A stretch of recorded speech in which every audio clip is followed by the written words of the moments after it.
Bukankah ia anak Yusuf? Renungan Renungan terinspirasi dari bacaan Injil Lukas bab 4 ayat 16 sampai dengan 30. Ia datang ke Nazaret tempat ia dibesarkan, dan menurut kebiasaannya pada hari Sabat, ia masuk ke rumah ibadat, lalu berdiri untuk membaca. Kepadanya diberikan kitab Nabi Yesaya. Ia membukanya dan menemukan nas di mana tertulis, "Roh Tuhan ada padaku, karena ia telah mengurapi aku untuk menyampaikan kabar baik kepada orang-orang miskin. Ia telah mengutus aku untuk memberitakan pembebasan kepada orang-orang tawanan dan penglihatan bagi orang-orang buta, untuk membebaskan orang-orang yang tertindas, untuk memberitakan tahun rahmat Tuhan." Dia menutup gulungan itu, memberikannya kembali kepada petugas, lalu duduk. Mata semua orang dalam rumah ibadat itu tertuju kepadanya. Ia mulai berkata kepada mereka, katanya, "Pada hari ini genaplah nas ini ketika kamu mendengarkannya." Semua orang itu membenarkan dia, dan mereka heran akan perkataan penuh rahmat yang diucapkannya. Lalu kata mereka, "Bukankah ia ini anak Yusuf?" Kemudian berkatalah ia kepada mereka, "Tentu kamu akan mengatakan pepatah ini kepadaku, 'Hai tabib, sembuhkanlah dirimu sendiri. Perbuatlah di sini juga, di kampung halamanmu ini, segala yang kami dengar yang telah terjadi di Kapernaum.' Katanya lagi, 'Sesungguhnya aku berkata kepadamu, tidak ada nabi yang diterima di kampung halamannya.'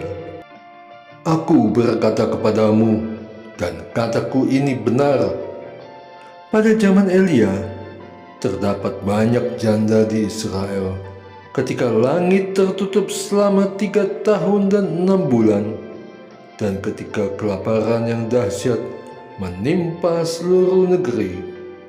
Namun Elia diutus bukan kepada salah seorang dari mereka, melainkan kepada seorang janda di Sarfat, di tanah Sidon.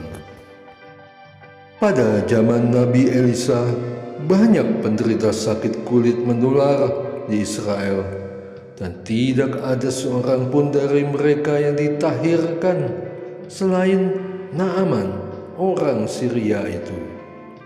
Mendengar itu, semua orang di rumah ibadat itu sangat marah. Mereka bangkit, lalu menghalau Yesus keluar kota dan membawa dia ke tebing gunung, tempat kota itu terletak, untuk melemparkan dia dari tebing itu. Tetapi ia lewat di tengah-tengah mereka, lalu pergi. Demikianlah sabda Tuhan.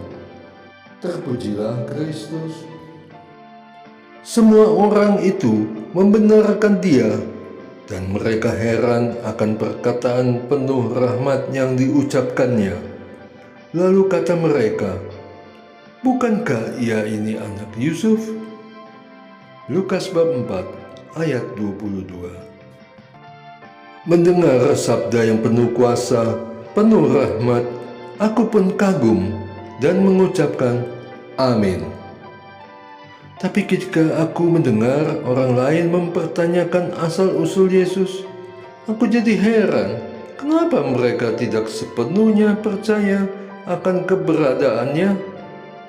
Dari pembenaran dan pujian yang diberikan, lalu berbalik menyatakan keheranan, "Bukankah ia ini anak seorang tukang kayu?" Memang benar ia anak seorang tukang kayu. Lalu kenapa jika dia anak orang kayu? Ia penuh rahmat. Tidak bolehkah anak tukang kayu atau anak orang sederhana lainnya memperoleh kepenuhan rahmat dan kuasa dari Allah? Perikop ini menggambarkan bahwa Roh Tuhan ada pada Yesus untuk memberitakan kabar baik kepada orang miskin, membebaskan orang tertawan, dan menyembuhkan yang tertindas. Bukankah ia menyatakan bahwa dirinya adalah Mesias? Maka tidak sepantasnya lah aku turut meragukan kehadirannya yang akan menjadi solusi atas semua persoalan hidupku. Yesus adalah transformator kondisi manusia, bukan hanya pembebasan dalam hal dosa, tapi juga dari segala aspek kehidupan. Sejak menyadari hal itu, aku kembali pada iman percayaku kepada Kristus yang menderita, yang wafat di kayu salib, tapi bangkit dan naik ke surga. Aku pun kembali mengucapkan syahadat para rasul dalam doaku. Aku percaya akan Allah, Bapa yang Maha Kuasa, Pencipta langit dan bumi, dan akan Yesus Kristus, Putranya yang tunggal Tuhan kita, yang dikandung dari Roh Kudus, dilahirkan oleh perawan Maria, yang menderita sengsara dalam pemerintahan Pontius Pilatus, disalibkan, wafat, dan dimakamkan, yang turun ke tempat penantian pada hari ketiga bangkit dari antara orang mati, yang naik ke surga, duduk di sebelah kanan Allah Bapa yang Maha Kuasa. Dari situ, ia akan datang mengadili orang yang hidup dan yang mati.